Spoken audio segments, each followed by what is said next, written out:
Manchester United mengeluarkan lebih dari 200 juta euro pada bursa transfer musim panas lalu untuk memperkuat skuad mereka, dan sebagian besar rekrutan anyar langsung menunjukkan kualitasnya. Di lini serang, Bryan Mbeumo menjadi salah satu pemain yang mencuri perhatian berkat kontribusi gol dan assist yang konsisten. Meskipun demikian, Sir Alex Ferguson memiliki pandangan berbeda mengenai rekrutan paling berpengaruh musim ini. Menurutnya, pemain yang memberikan dampak terbesar justru adalah kiper anyar Sean Lamens. Dalam wawancara bersama RTV, Sir Alex memberikan pujian tinggi kepada Lamens, menilai bahwa meski baru tampil dalam 3 hingga 4 pertandingan, ia sudah mampu menunjukkan ketenangan, refleks tajam, dan kehadiran yang membuat lini pertahanan MU jauh lebih solid. Sir Alex menegaskan bahwa performa impresif Lamens sejauh ini membuatnya sangat terkesan dan optimistis terhadap masa depan sang kiper bersama Setan Merah. Kiper timnas Italia, Gianluigi Donnarumma, mengungkapkan kebingungannya terhadap mental rapuh yang ditunjukkan timnas Italia setelah kekalahan telak 1-4 dari Norwegia di San Siro pada kualifikasi Piala Dunia 2026. Padahal Italia sempat unggul 1-0 di babak pertama. Kekalahan tersebut membuat Italia harus menjalani play-off pada Maret dan kembali terancam gagal tampil di Piala Dunia untuk ketiga kalinya. Usai laga, pernyataan Gennaro Gattuso dan Manuel Locatelli yang menyebut mental Italia rapuh memicu pertanyaan kepada Donnarumma. Namun Kapten Azzurri itu mengaku tidak mengetahui penyebabnya dan mengatakan bahwa hal itu juga menjadi pertanyaan besar di dalam tim. Ia menilai kebobolan melawan tim kuat masih wajar, tetapi tak bisa menerima bagaimana Italia langsung runtuh, kehilangan kepercayaan diri, serta gagal mengendalikan permainan begitu Norwegia menyamakan kedudukan. Donnarumma menegaskan bahwa reaksi seperti itu tidak dapat diterima. Napoli mendapat pukulan berat setelah Frank Anguissa mengalami cedera parah menyusul Kevin De Bruyne yang lebih dulu menepi. Untuk mengisi kekosongan di lini tengah, Antonio Conte disebut sangat berminat mendatangkan Kobbie Mainoo pada bursa transfer musim dingin. Fabrizio Romano melaporkan bahwa ketertarikan Napoli mendapat respon positif karena Mainoo juga berminat pindah. Ia membutuhkan menit bermain demi peluang tampil di Piala Dunia 2026, sementara di Manchester United ia lebih sering menjadi cadangan. Napoli pun dapat menjanjikan jam bermain reguler karena absennya 2 gelandang utama. Namun Mainoo memberi satu syarat. Ia hanya ingin bergabung dengan status peminjaman tanpa opsi pembelian permanen. Ia masih melihat Manchester United sebagai masa depannya dan ingin kembali memperjuangkan tempat di skuad Sultan Merah setelah masa peminjamannya di Naples berakhir. Arsenal menerima kabar buruk jelang derby London Utara melawan Tottenham karena Gabriel Magalhaes dipastikan mengalami cedera saat membela Brasil melawan Senegal. Setelah awalnya disebut mengalami cedera aduktor, CBF kemudian mengkonfirmasi bahwa sang bek mengalami cedera otot di lutut kanan dan harus absen dari laga berikutnya bersama tim nasional. Cedera ini menjadi pukulan besar bagi Mikel Arteta karena Gabriel merupakan pilar penting Arsenal musim ini, baik dalam bertahan maupun dalam situasi bola mati. Ia berperan besar dalam membuat Arsenal hanya kebobolan 5 gol dari 11 laga Premier League. Dengan jadwal berat yang menanti termasuk melawan Tottenham dan Chelsea, Arteta kini harus mencari solusi cepat untuk menutupi absennya bek andalan tersebut. Pada bursa transfer yang akan datang, Barcelona tidak hanya mencari bek baru, tetapi juga memantau beberapa penyerang sayap untuk menambah kedalaman skuad. Salah satu target mereka adalah Said Elmala, winger 19 tahun milik Köln yang tampil impresif di Bundesliga musim ini. Setelah mencetak 14 gol saat dipinjamkan ke Victoria Köln musim lalu, Elmala kembali bersinar dengan 4 gol dan 2 assist dari 10 laga, hingga menarik perhatian Hansi Flick dan staf Barcelona. Performa tersebut bahkan membuatnya dipanggil ke timnas Jerman meski belum debut. Barcelona terus mengikuti perkembangannya, namun Köln telah mematok harga sekitar 30 juta euro, sementara nilai pasarnya baru 18 juta euro. Ketertarikan ini muncul di tengah ketidakpastian masa depan Dani Olmo, yang kabarnya mendapat tawaran 75 juta euro dari Bayern Munich. Pep Guardiola dikabarkan mendorong Manchester City menyiapkan proyek transfer besar bernilai sekitar 100 juta euro untuk memboyong Arda Güler dari Real Madrid. Guardiola melihat gelandang muda Turki itu sebagai salah satu talenta paling prospektif di Eropa dan menilai gaya bermainnya sangat cocok dengan filosofi taktik yang ia terapkan di Etihad. Minat City semakin meningkat setelah Güler menunjukkan perkembangan pesat di bawah Xabi Alonso, berubah dari pemain yang membutuhkan adaptasi menjadi gelandang serang yang menonjol di La Liga. Guardiola terkesan dengan kemampuan Güler dalam mengatur permainan, kreativitas, dan visi yang membuatnya mampu membongkar pertahanan lawan. Meski demikian, Real Madrid tetap teguh pada sikap mereka. Klub menegaskan bahwa Güler adalah aset jangka panjang dan tidak dipertimbangkan untuk dijual, meski City siap mengeluarkan dana besar untuk merekrutnya. Chelsea dikabarkan tengah memantau gelandang muda Juventus Kenan Yildiz yang mulai merasa tidak puas dengan gaji rendahnya sebesar 56.000 euro per pekan. Meski tidak menuntut gaji setara bintang klub seperti Dusan Vlahovic, Yildiz menginginkan kenaikan yang lebih sepadan dengan kontribusinya di lapangan.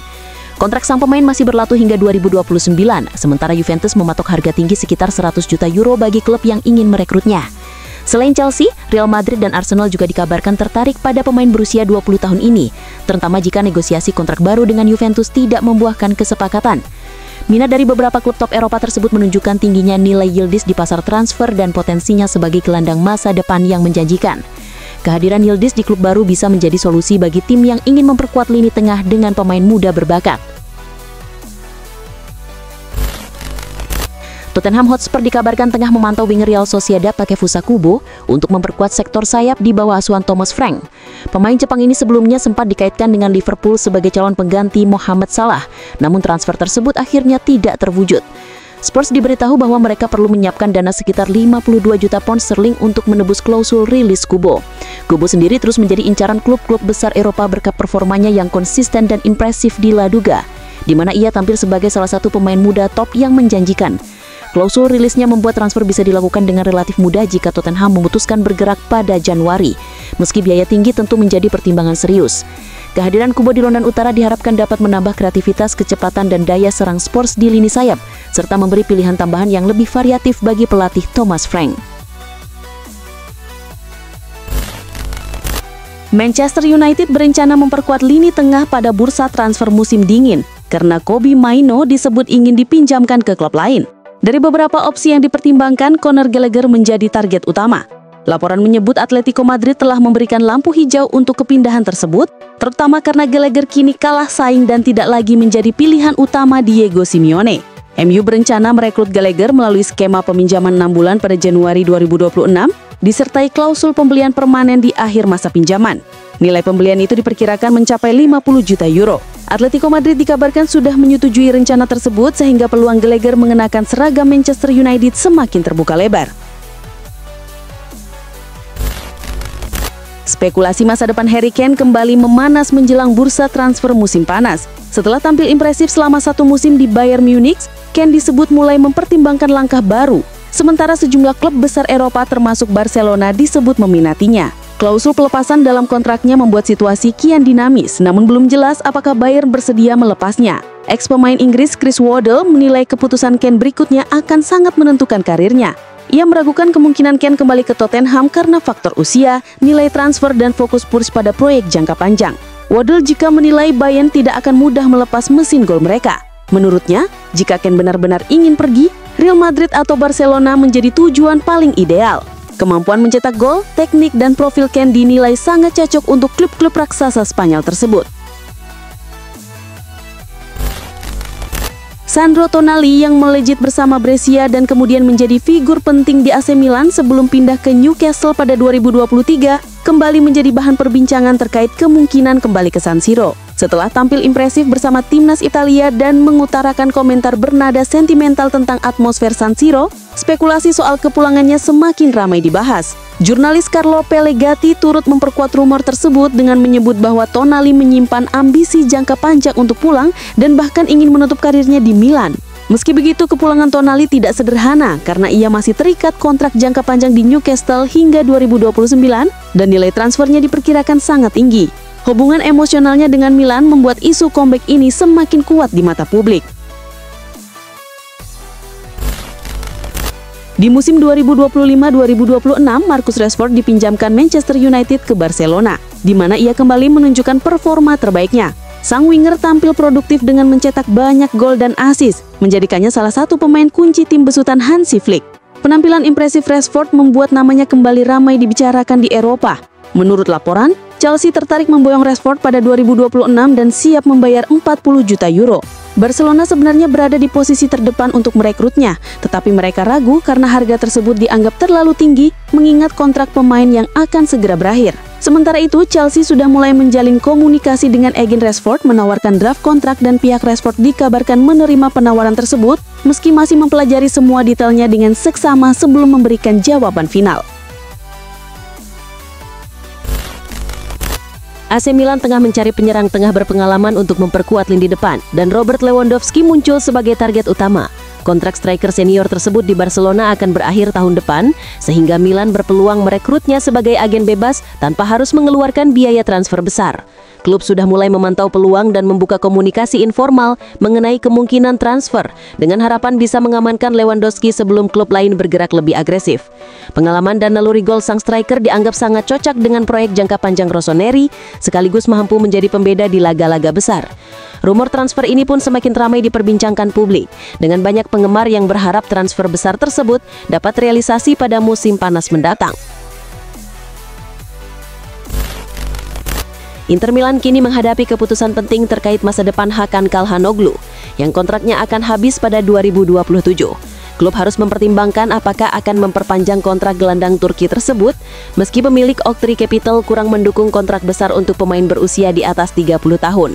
Calhanoglu saat ini memegang peran vital di lini tengah Inter dan menerima gaji sekitar 6,5 juta euro per musim, sehingga keputusan ini menjadi dilema antara mempertahankan pemain kunci atau mulai merencanakan regenerasi sesuai kebijakan kepemilikan. Dengan statusnya sebagai salah satu gelandang paling berpengaruh di Serie A, masa depan Calhanoglu tidak hanya penting bagi struktur tim, tetapi juga menjadi indikator arah strategi jangka panjang Inter. Keputusan mengenai kontrak sang pemain diperkirakan akan menjadi salah satu isu terpenting yang harus diselesaikan klub dalam beberapa bulan mendatang.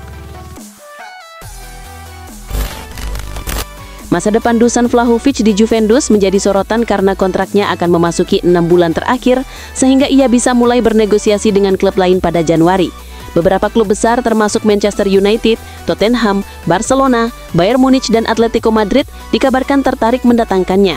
Juventus sebenarnya ingin mempertahankan Vlahovic, tetapi tidak mampu memenuhi tuntutan gaji 12 juta euro per tahun, sehingga tawaran kontrak jangka panjang dengan gaji lebih rendah ditolak sang pemain. Dalam beberapa pekan ke depan, Juventus harus membuat keputusan penting, melepas Vlahovic di bursa transfer Januari atau menghadapi resiko kehilangan secara gratis pada musim panas. Meski performa Juve belum konsisten, Vlahovic tetap produktif dengan 6 gol dari 16 penampilan dan kualitasnya memastikan ia akan memiliki banyak peminat jika akhirnya meninggalkan klub. Masa depan Stefan El Shaarawy di AS Roma semakin tidak menentu, karena pemain sayap ini mulai tergeser dari skuad inti dan hanya mendapatkan waktu bermain yang terbatas. Kondisi tersebut membuat peluang perpanjangan kontraknya kian kecil, bahkan hampir mustahil. Roma saat ini tengah fokus mengevaluasi opsi lain untuk lini serang mereka, mencari pemain yang bisa memberikan kontribusi lebih besar dalam rencana jangka panjang klub. Sementara itu, El Shaarawy diharapkan mencari klub baru yang dapat memberinya peran lebih jelas dan konsisten, sehingga ia bisa kembali mendapatkan menit bermain reguler. Dengan lingkungan baru yang tepat, sang pemain berpeluang menampilkan performa terbaiknya kembali, membangun kembali kepercayaan diri, dan tetap bersaing di level kompetitif tinggi, baik di liga domestik maupun kompetisi Eropa. Real Madrid sedang mencari penyerang pelapis dan mempertimbangkan Niklas Füllkrug sebagai opsi darurat, terinspirasi dari kesuksesan model striker seperti Joselu pada musim 2023-2024. Füllkrug masuk radar karena performanya yang menurun di West Ham, membuat peluang hengkang semakin terbuka, meski ia sebelumnya tampil menjanjikan bersama Borussia Dortmund dan timnas Jerman. Madrid tetap berhati-hati mengingat pengalaman buruk meminjam Julian Paubert dari West Ham pada 2009. Namun Xabi Alonso membutuhkan penyerang berpengalaman yang mau menerima peran cadangan untuk Kylian Mbappe, terlebih situasi Endrick yang kurang puas dengan menit bermain. Füllkrug dianggap sesuai profil, meski faktor usia, cedera, dan risiko kegagalan membuat keputusan transfer ini tetap menjadi pertimbangan besar bagi klub. Barcelona akhirnya mendapat izin untuk kembali menggunakan Spotify Camp Nou setelah menjalani fase renovasi awal. Laga pekan ke-13 melawan Athletic Bilbao pada 22 November akan menjadi pertandingan pertama yang dapat dihadiri sekitar 45.000 penonton usai klub memperoleh lisensi hunian fase 1B. Sesi latihan terbuka sebelumnya dilakukan sebagai uji kelayakan, sekaligus menandai kembalinya atmosfer kandang yang selama ini hilang. Klub menegaskan bahwa pekerjaan renovasi berlanjut ke fase 1C demi memenuhi standar keamanan dan kenyamanan, serta membuka peluang untuk menggelar laga Liga Champions di Camp Nou jika mendapat persetujuan UEFA. Kembalinya supporter ke stadion ikonik tersebut dipandang sebagai momen emosional dan penting bagi identitas Barcelona. Dengan dukungan moral yang kembali mengalir dari tribun, Barca berharap fase baru ini menjadi titik awal untuk mengembalikan kejayaan di kompetisi domestik maupun Eropa.